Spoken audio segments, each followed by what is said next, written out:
Teddy ini menjadi ajudan Jokowi dari tahun 2014 sampai 2019.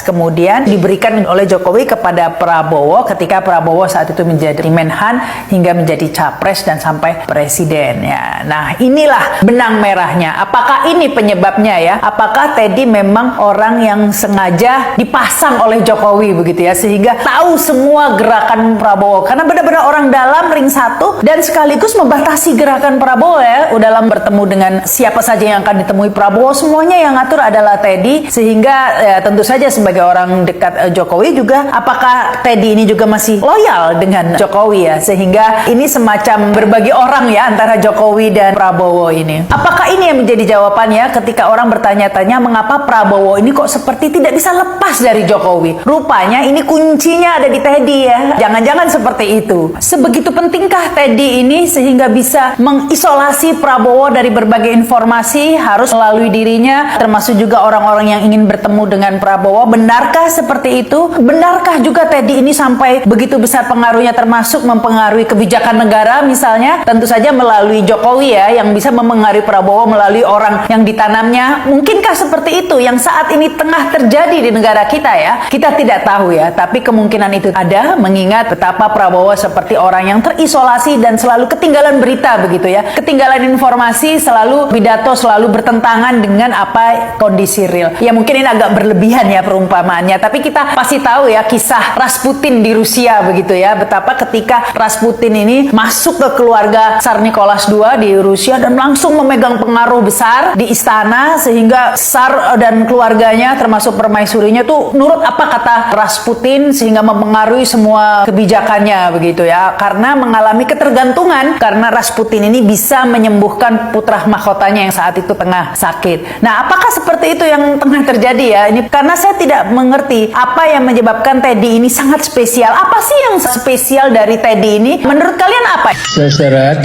hari terakhir ini ada berita besar tentang Sekretaris Kabinet Teddy Indrawijaya dengan Presiden Prabowo Subianto.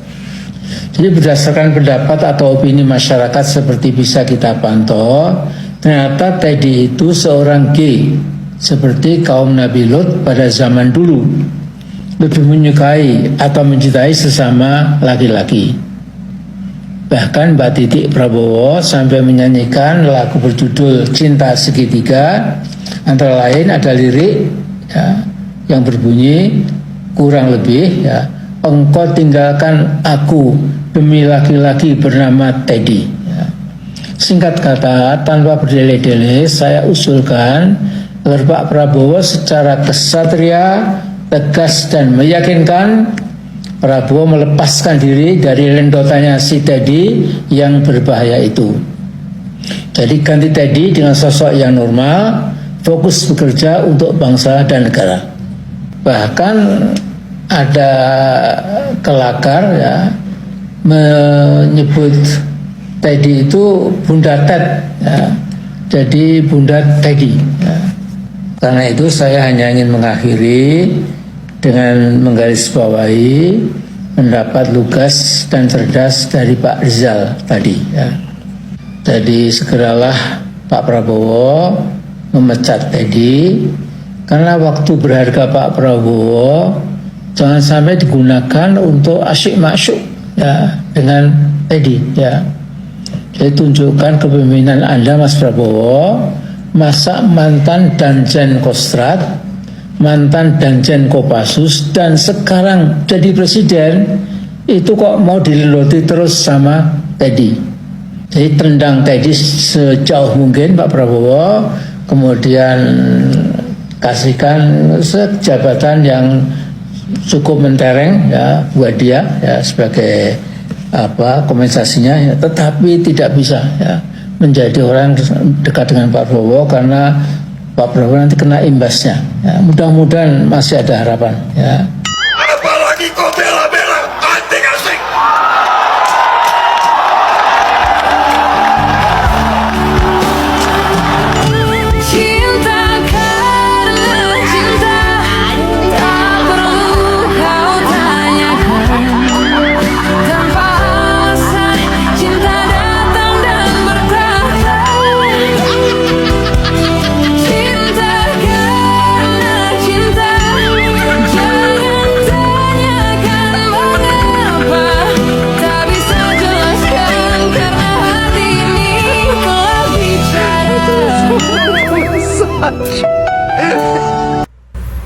Assalamualaikum warahmatullahi wabarakatuh.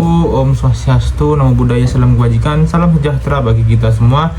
Semoga saudara-saudara sekalian diberikan kesehatan dan dilancarkan segala rezekinya. Baik, terima kasih. Kembali lagi bersama kami di channel Rizky Muhtadin. Sebelum lanjut, dimohonkan untuk saudara-saudara sekalian untuk menekan tombol like, subscribe, dan jangan lupa komen serta dibantu untuk share-nya untuk mendukung keberlanjutan dari channel Rizky Muhtadin. Terima kasih dan silahkan menonton. Kita coba bahas drama antara Amin Rais, Seskap Teddy, sama Komdiji ya. Soalnya aromanya ini dramanya bisa panjang. Awalnya kan Amin Rais itu bikin video yang bilang kalau Seskap Teddy itu belok dan minta Presiden Prabowo buat mencat Seskap Teddy. Nah, tuduhannya Amin Rais ini direspon keras sama Komdiji sampai video Amin Rais ini di take down. Setelah itu kan ada rumor kalau Komdiji mau laporin Amin Rais soal undang-undang pencemaran nama baik itulah. Setelah itu Komdiji ngelurusin, mereka bilang enggak kok, kita cuma take down videonya aja. Nah, di saat yang sama Amin Rais ini juga bilang ini kan negara demokrasi yang ada kebebasan berpendapat. Kalaupun ini berlanjut ke proses hukum, yang berhak menjawab dan melaporkan dia itu cuma Seskap Teddy. Nah, ribetnya tuh di sini. Ketika Seskap Teddy ini ngelaporin Amin Rais, Pak Seskap ini harus membuktikan kalau tudingan Amin Rais ini salah. Pertanyaan besarnya, metode pembuktiannya tuh kayak gimana? Indikatornya tuh apa buat ngebuktiin seseorang itu belok atau enggak? Jadinya serba salah. Kalau Seskap Teddy ini ngelaporin Amin Rais, bingung alat buktinya gimana. Dan kalau Seskap Teddy ini diem aja, nggak laporin Amin Rais, rumor ini bakalan ngelebar kemana-mana di masyarakat. Nah, sekarang gue mau denger pendapat kalian di kolom komentar. Saya usulkan agar Pak Prabowo secara kesatria Prabowo melepaskan diri dari lendotannya si Teddy yang berbahaya itu. Kalau saya prihatin ya setelah melihat video Pak Amin Rais itu, prihatinnya itu adalah Pak Amin Rais sebagai tokoh, sebagai akademisi, sebagai profesor doktor telah menjadi korban dari hoax.